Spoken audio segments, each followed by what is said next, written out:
Shalom, friends. We are about to enter into a very significant season on the biblical calendar known as the Yamim Noraim. This season should not only be important for the Jewish people, but for all followers of Messiah. Think about it for a moment.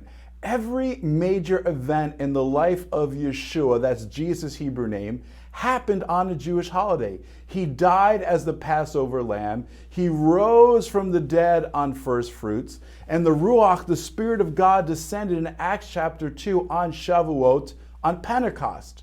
So the Jewish holidays were important to Yeshua. The biblical holidays were important to the disciples, and they should be important to us as well. The season that we're entering into, we read about in Leviticus 23:23. It begins with Yom HaTorah, the Feast of Trumpets, also known as Rosh Hashanah today, the Jewish New Year. This is a time of new beginnings and of new blessings.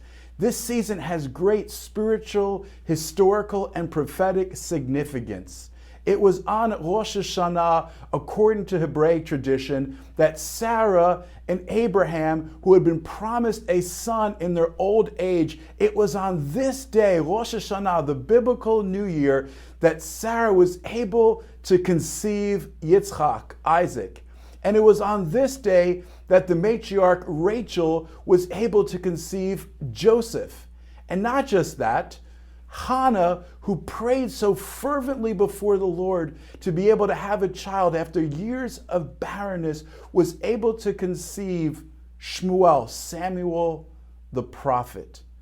The question is, why on all of the days of the year did this day become the day in which these great women of faith were able to conceive?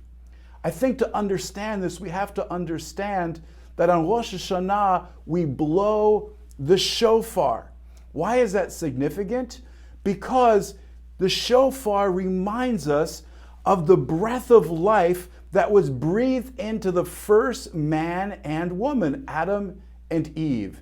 Because on this day, according to Jewish thought, God created Adam and Eve on Rosh Hashanah, on the Feast of Trumpets. So the blowing of the shofar reminds us of the new life that he gave to the first man and woman. Friends, this is a season of new beginnings and of new blessings. This is a season to go from barrenness to birthing. So friends, whatever struggles there are in your life that you've had with seeing the promises begin to come to pass, now is a time to renew your faith. Now is a time to strengthen your trust in God, not to laugh at the promises, but to laugh with the promises, because what God did for the matriarchs and the patriarchs in days long ago, he can do for you today. So believe him. It's time to conceive through believing. Shalom, shalom.